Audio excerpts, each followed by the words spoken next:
What's up, guys, and welcome back to another episode of the Young Moguls Podcast, where we keep it real, relatable, and super motivational. It's your girl, Reagan. And it's your boy, Real MJ Hill. And today, y'all, we got my boy, Ashon Bennett. Look, yo, 18-year-old options trader, entrepreneur.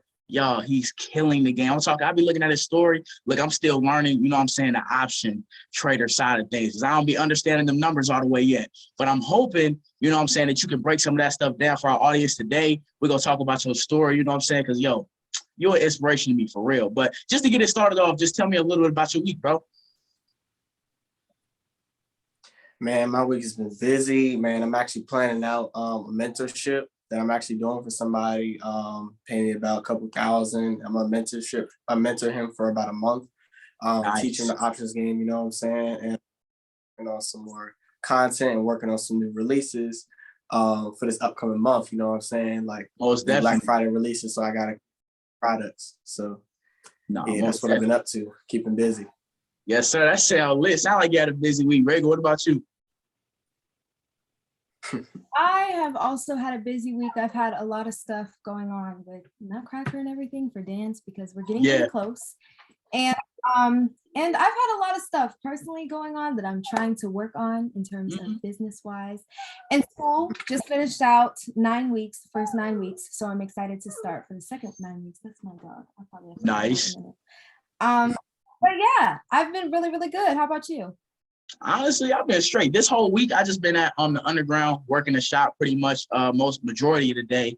And then with the off time, just working on, the business plan, working on a plan for the podcast, working on a plan for some of my future endeavors, working on my workout program that I'm trying to get out there. So just different things like that, just staying busy like always. Y'all already know. As young entrepreneurs, ain't really no time off for real. So y'all already know the vibe. But Ashon, to get it started off, man, what's something that you wish you knew before you got into the options trading industry?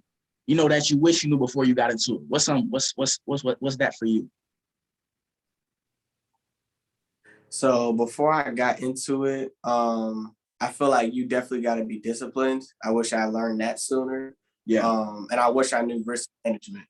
Because I lost $1,000 on one trade. Yeah. And that kind of hit me in my chest a little bit, you know what I'm saying? But that was only because I didn't have the proper risk management. I didn't cover my losses like I should have, so I didn't lose as much. So just not having that knowledge or not having that information or that thinking, that kind of restricted me from making a certain amount. What is risk management? Risk management is basically, so obviously we know you can make a lot of money in the stock market. You can trade options, which are basically contracts that hold hundreds of shares of stock. So basically if it goes up $1, the stock, I can make $100 theoretically. If it goes up $10, I can make 1,000, et cetera, et cetera. So you can make a lot of money from a stock moving, but you can also lose a lot of money from a stock down too. So if it moves down $10, I could lose 10,000 if I don't have something called a stop loss. A stop loss is basically, think of it like a line that basically says you can't get past this point, and if it tries to, it'll just cancel your trade there. So it won't let you lose that amount. So a stop loss, what I usually do is put like a 10% stop loss. So if let's say I get in a trade $200, it won't let me lose more than 10% of that amount, which is about $20. But I can make more than, like, let's say I more than 20, 30, 40%, 50%. I can make upwards of like $100, $200, $300. But there's no limit. But the stop loss protects me from losing money, but I can just basically let it run up as much as I possibly can. And then if it starts to reverse, I'll just get on my trade and just take my profits. Okay, so it's like you making sure you don't lose just in case you're not paying attention. Because I know for some of it, are you looking at the computer majority of the time? Yes, 90% of the time you're actually watching the charts, and then 10% of the time you're actually entering a trade. Like it's mainly just like literally just watching pretty much. But sometimes if you are aware, the market might move very quickly, and you might not be able to be reactive enough to get out of it soon enough. So let's say it's going on an uptrend where it's going up, like the market, all the prices and stuff is going up. And let's say somebody news and it causes the market to drop down, like just drastically, like immediately. And then it drops down. You don't have time to quickly react to that to cancel your losses, basically, because it happens so quickly. So what stop losses allow you to do is when you enter it, if that were to happen where it drops that far, like if it does a huge spike, instead of it coming all the way down here and you sell here, it'll come down all the way here, but buying right here, it'll just hit here and then it'll sell right here. And then you'll lose way less money if it spikes like all the way down like that. Most definitely. Is that something that everybody does, or is like, what would be a reason to not do that? Like if you have more experience, or if you want to risk more to gain more, like what would be a reason you wouldn't do that?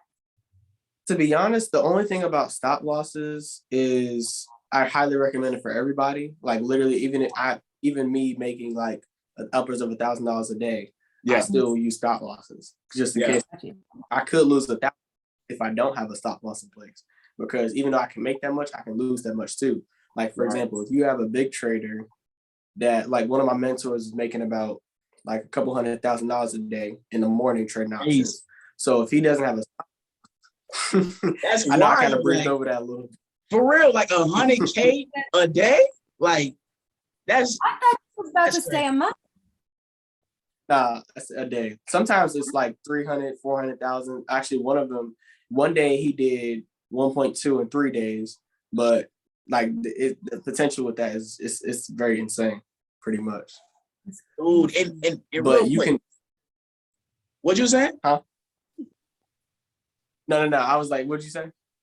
I was gonna say, like, when people hear that, they probably think, oh, okay, so this is a get rich quick, right? They probably think, oh, this is easy. He made 1.2 mil in a day. I mean, in 3 days, like that sounds easy, right? But like, I want you to talk to us about, you know what I'm saying, the difficult side of it, because nothing that's worth having comes easy, right? So like, tell us about the hard work that it takes to get to that point. Yeah. Facts. It takes consistency and it takes a strategy. Like if you're, so with trading, think of it like playing a video game. When you first download a game, you're not going to be the best at it. You're just not. Like if somebody's playing it for 10 years straight, they're going to be better than you at it if you're just starting for one day. It's just, that's just how it works, because of time, one person has more experience, one person knows more about the game than you do, one person is more prepared than you are for certain things to happen. So think of the stock market literally, the only thing about it is you can make or lose a lot of money. So just all the thing about it is, for me, the reason I've been able to grow quicker is because I already have a strategy in place. I have risk management, which is like stop losses in place so I don't lose a certain amount of money. And I practice continuously. So I try to be as consistent as possible when I trade. And I also teach that to my students too. Like I'd rather you make $100 a day forever than make $1,000 one day and then lose 2,000 the next and then make 1,000 the next. Like it's just too inconsistent. Like I'd rather you be more consistent than to be inconsistent and making a lot of money. Like that's just, it just doesn't make any sense. Most definitely. Getting up to that like a day part. So I'll just paint this picture for y'all. So let's say, I'll give you an example. Let's say I use $100, right? And let's say I get in a trade and let's say I make $100 back. So I get 100% return on that $100. So let's say I put $100 in a trade, and let's say Apple, for example, let's say it's at $150. Let's say it goes up to $160. If it goes up $10, and let's say it goes up $10 times however many shares I own, so 10 times 100, it'll be 1,000. So basically that's just, so I make $100. So I put $100 in and I make that much back. So it's 100% return. So I put $100 in profit. So I profited $100 total. So I put 100 in, got 100 back. So if I do that with, let's say I was to do like let's say I got a 200% return. I put $100 in and I make $200 back. So that's basically like that's a 2x ratio basically. So I put 100 in times 200. So keep that in mind. So if I put 1,000 in, times 2 would be 2,000. Right. And then 10,000, if I put 10,000 times 2 would be 20,000. If I put 100,000 in, times 2 would be 200,000. Right. It's the same multiple, same leverage, but it's just a different amount of money that you're using to actually get those profits. So the reason they're doing that much a day is because they built their accounts up gradually over the years through experience, through time, through gradual increase. And now their account is big enough that they can make that much money every single day. So now if they make like 100K days, and let's say they make 100K in a day, let's say that was 50% return on their money. Let's say they put in a certain 50%. Let's say they put in a certain amount of money and they make 50% of it. So if I put in $100 and I make 50% of that back, then I make $150 because that's plus 50. Right. Okay. So if they, and let's say they put in, what's that? Let's say they put in $200,000 and then they get 50% of that. That's 100,000. So even though they make 50% on a trade, they made $100,000 because they have so much money that they've already built up. So the thing about options trading is all about gradually increasing your account by just being able to leverage more, because it's easier to turn 100,000 into $1 million than it is to turn $100 into 100,000. Right. The reason is because if I make 1% of $100, that's only $1 a day. If I also make 1% of 100,000, that's a huge difference. Right. But it's just a different amount of money you had to build up too. So that's the reason why they're doing that well, and why I'm doing like only $1,000 a day. Right, for sure. So I want to ask, you mentioned something about shares. How many shares do you recommend buying with each company? Oh, so, wait, you mean for options? Yeah, because you said like if you have one share and you make $100, then you make $100. But if you have 10, then you make $1,000. So how many shares with each like company would you say do you buy? Every options contract that I talk about has 100 shares on it. So every option contract has 100 shares of that company on it. So if I get an Apple options contract, let's say I have a call option on Apple. Let's say I spend $200 on it. That I'm spending $200 to leverage 100 shares of Apple stock for a certain amount of time.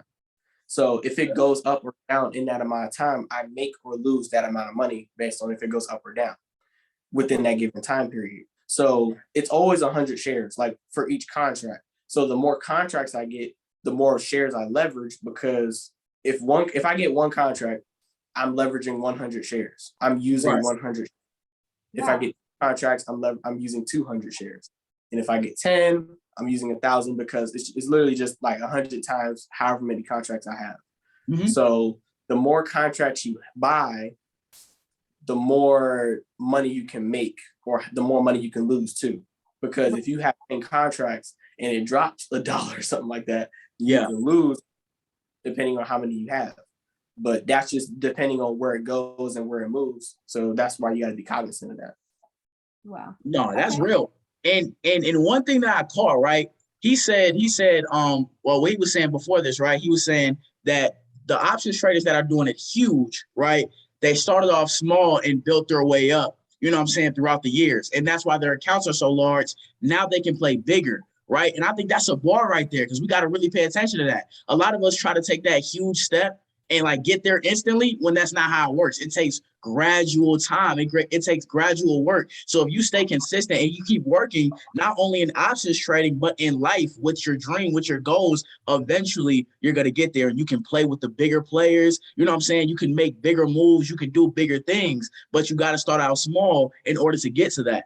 And I mean, I think that's just that's like the biggest takeaway for me with like the options trading thing, because you're doing 1,000 now, Ashon, but soon you gonna be in the 10,000s, 100,000s, mils. You know what I'm saying? And hopefully I'm up there with you. You know what I'm saying? From your teaching, of course. But that's a bar right there. Yeah, absolutely. Consistency is key. And one thing that a lot of people don't realize is things that you really want in life, like goals that you really want to have, they take time. Like they sound good and they look good when you write it out on the paper, and in reality they are good. But the way that those people got to where they are and the way that they're making success the way that they are is because it takes time. Like the motivational that you see now and the people that are good at trading now, it's like sometimes they be like, I started back in 1987 and I started with, and I only had this amount of money. I'm like, oh my God, that long. Yeah. And it did take them that long. Now we have like their path and their journey to learn from. So we can maybe, hopefully be a little quicker with the knowledge and technology we have now. Right. But with anything that you have a desire to have or any success you desire to create, it takes time. Right. And Sean, what you said about buying multiple contracts, right? When you said if you have one contract, if that misses or it doesn't do well, you go lose all your bread. But if you buy multiple, right, there's a chance that, okay, you lose that amount of money, but another one can go up.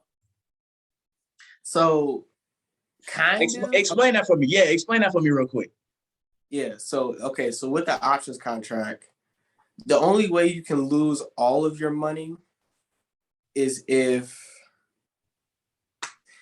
you let it expire. So what this means, I'll explain that. So every contract that I buy, it has an expiration date. Every single options contract ever existed has an expiration date, whether it's a day, whether it's a week, whether it's a month, something like that. It can be 1 day, 3 days, 5. It depends on the actual company.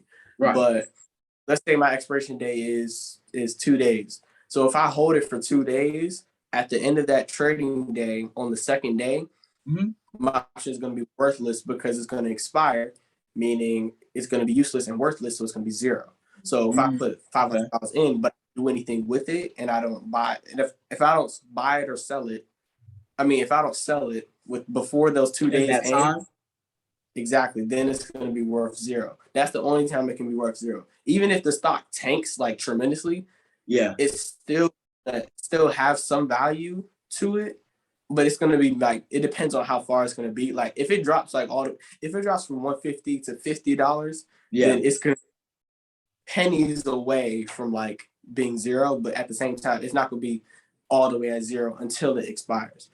Right. So with multiple contracts, so like I said before, the more contracts you get, the more you can make and the more you can lose.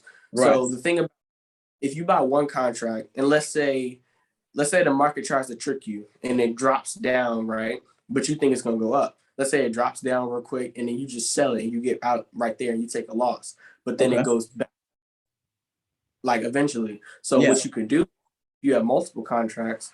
If it does drop, all of your contracts are also dropping too, but you can still hold them as well. So let's say it drops. Let's say it drops like a few cents or something like that, or $1.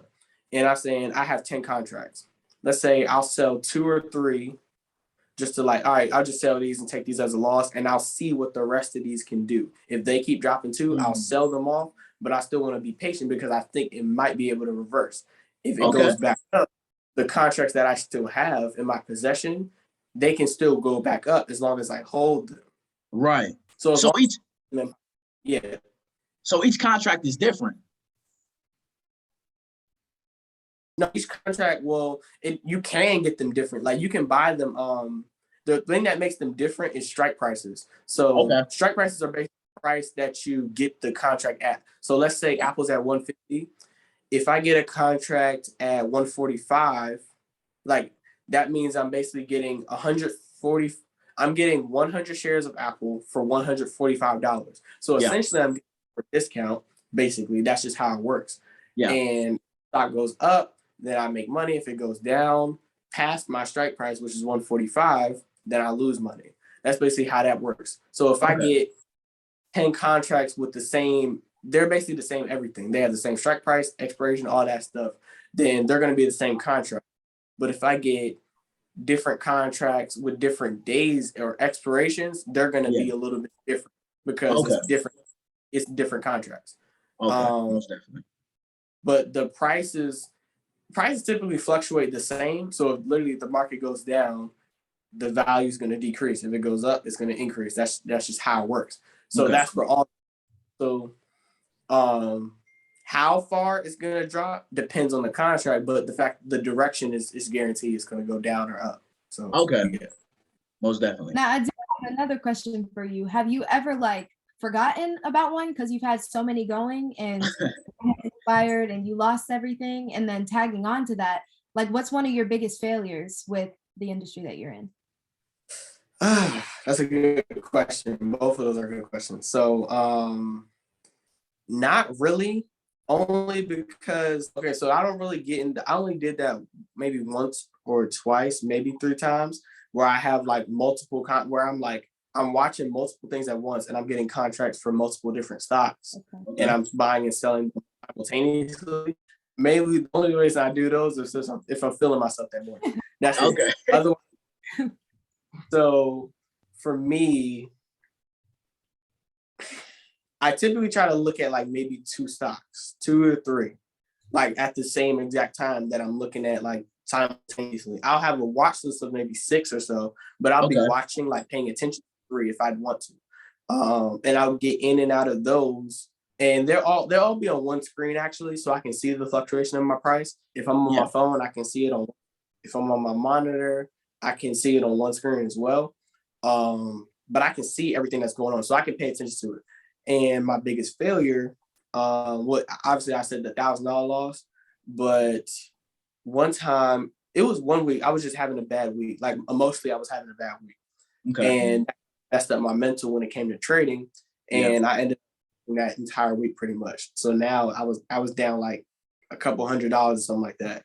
And I was just heated. I was like, oh, but then I looked up a video and then it was like, yeah, you shouldn't trade when you're not emotionally right, because trading should not be emotional. It should literally just be based on like, your strategy, based on confirmations, based on you actually knowing what the market's doing, not based on how you feel.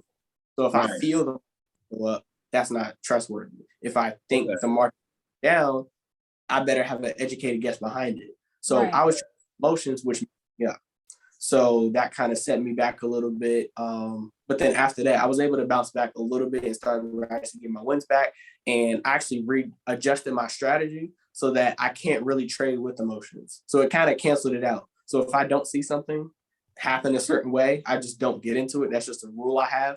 So it's either I follow my rules or I don't, and that'll basically determine basically. So I was just gonna say, I love how you turned that around to say what you failed at, but what you learned from it as well. Because a lot of people, like, they keep making the same mistakes over and over and over, and they never learn why they keep making mistakes. So you got to look at what went wrong with the situation and learn how you can do better. And if something else went wrong, that just shows you, okay, it just needs a little bit more perfecting, and then you'll get it to the place that you need to get it at. Yeah, like but you have to be able to do that as a trader. Otherwise, you're just going to fail and you're not going to be able to grow, because being a trader, literally, you're not going to win every single time, but you're going to win.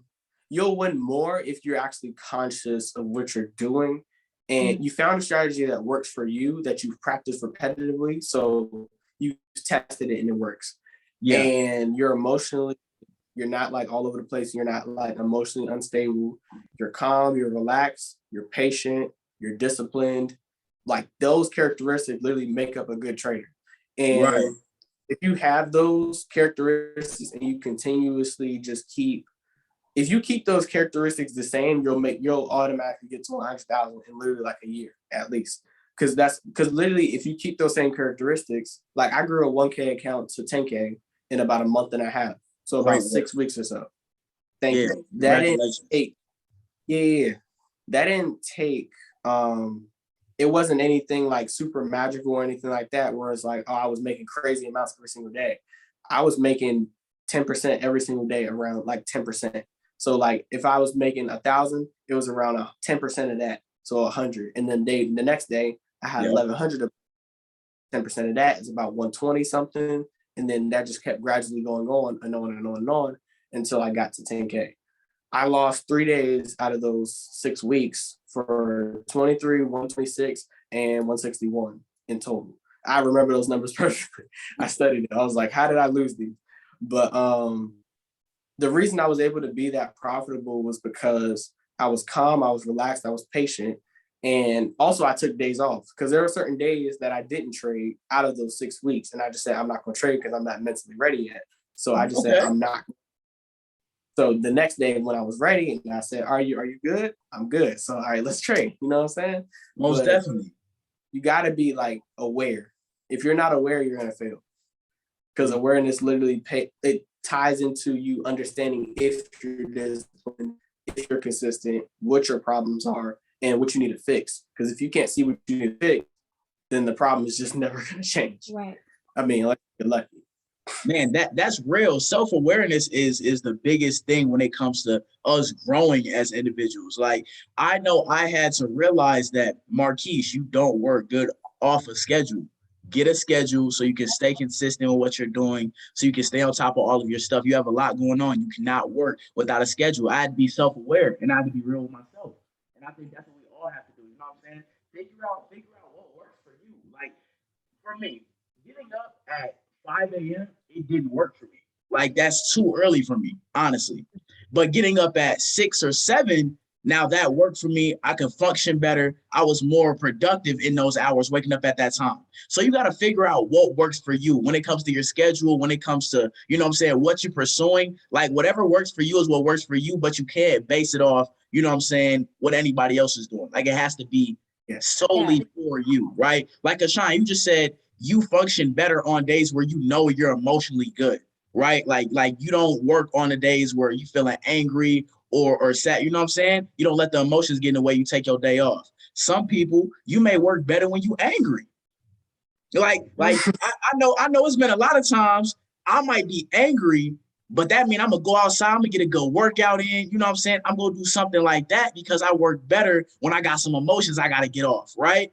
So it just all comes down to self-awareness and what works for you. Yeah. And sometimes it's a lot of trial and error too. Like, you have to keep trying certain things and figuring out what's wrong. Same thing with the problems. Like, Ashon, what you were just saying, you got to figure out what that problem is and get it wrong before you can get it right.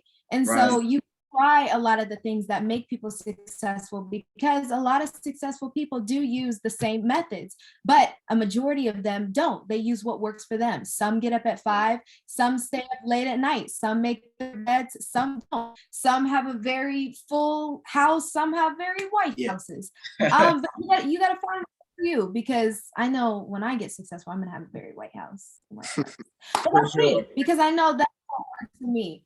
And so, Marquise, same thing with me. I was getting up at 4 o'clock in the morning, like every single day. And that worked. That worked so well, like for, what was that, like 9th or 10th grade year?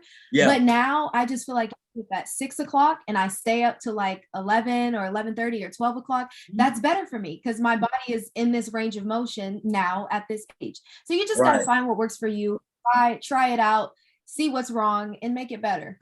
Facts.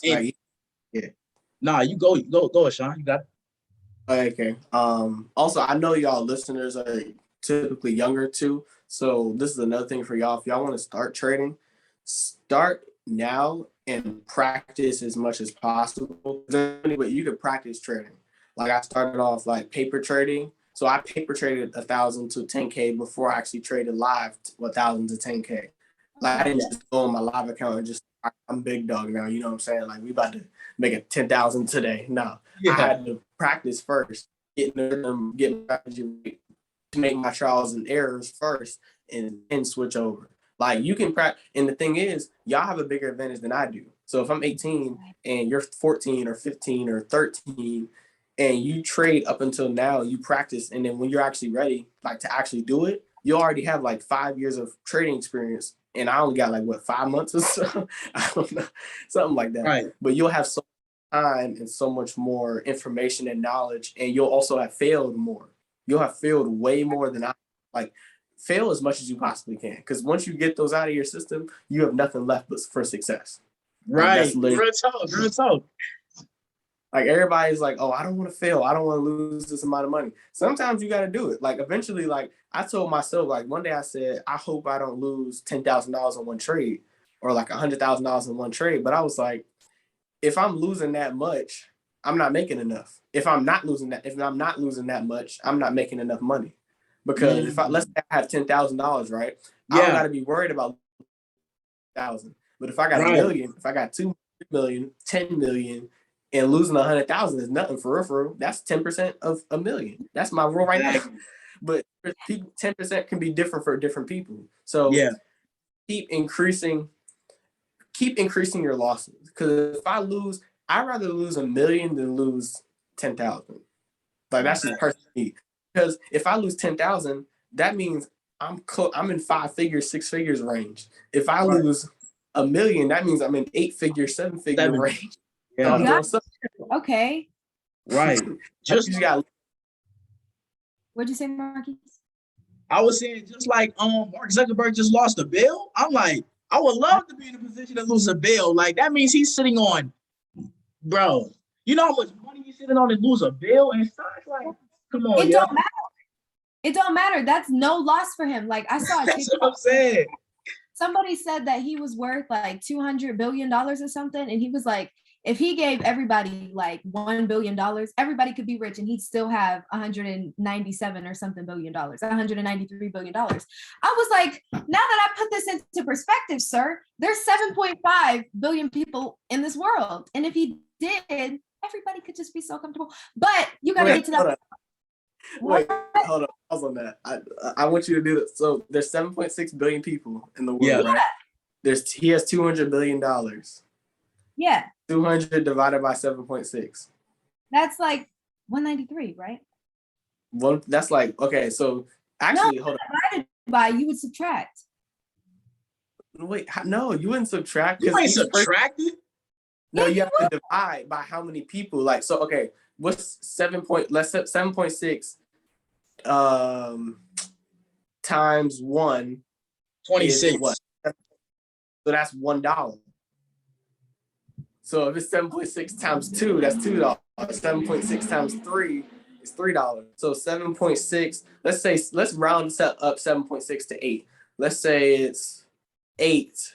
8 times, what is it? 8 times 25 is 200. So 8 billion people times $25 is $200 billion. So each person would probably get about $30.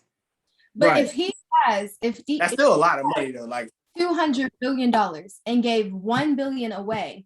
I mean, $1 billion to one person, then that's 100. Then only 200 people would be.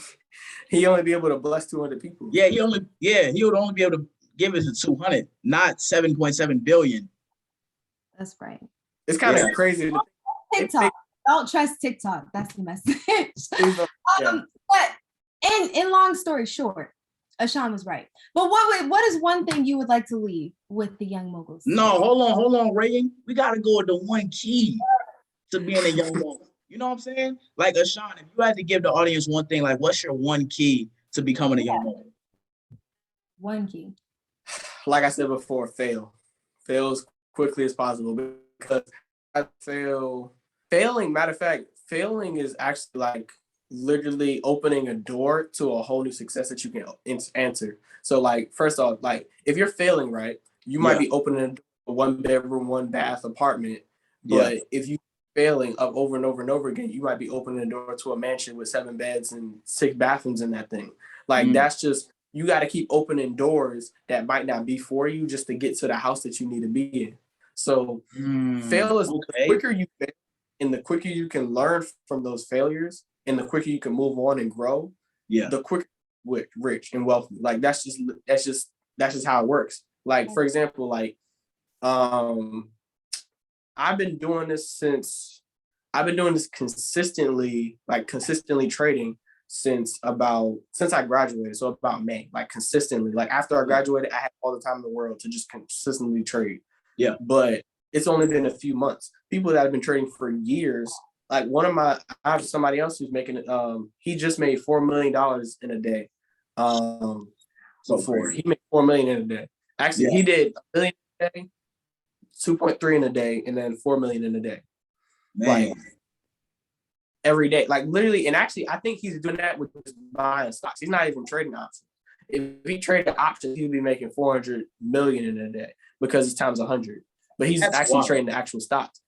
That's what I'm saying. But like he's like a little bit, he's like middle aged or a little bit older. Yeah. But he's failed a lot. He didn't just wake up saying, "Oh, I'm making $1 million a day." Nah, he had to fail first before he got to that point. The quicker you fail, the quicker you get to that success. So fail. Fail and learn.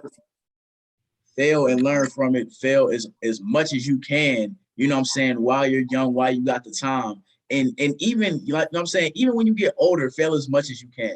You know what I'm saying? And just keep learning, keep improving. Like Ashon said, Joe, it's going to take a lot of failures until you get to that success, but it's going to be worth it. And you're going to be able to go back like Ashon's doing, all the failures that he's experienced. Now he's going back and teaching his students what not to do, helping them get there quicker. So Ashon, bro, shout out to you and everything that you got going on. I appreciate you for coming on the Young Moguls podcast, chopping it up with us, giving us this good game. Like, I'm leaving here learning a lot more than I did about options trading. So I'm excited. I'm definitely gonna be hitting you up about getting, you know what I'm saying, your ebook and your course too. Y'all ain't got that yet. I need to go check that out. But Ashon, where can we find you on social media? You know what I'm saying? Where can people find you? Yeah, you can find me as CEO Ashon, CEOASHON. If you type in CEO A, it'll pop up immediately. The first one I tested at this conference, they were just typing CEO and it was just popping up. I was like, oh, cool. Yeah. But type in CEO A and you'll see CEO Ashon pop up. Just give me a follow and definitely tap in because I'll be posting about stock market stuff, options trading all over my story and also over my page. So stay tuned for new things that I'm dropping too, because I'm dropping some new ebooks and stuff like that too. So be ready for that. That's awesome. Most definitely. But look, y'all, we'll see y'all next Sunday. I love y'all. I appreciate y'all for tuning in. We'll see y'all later, Young Moguls. We out.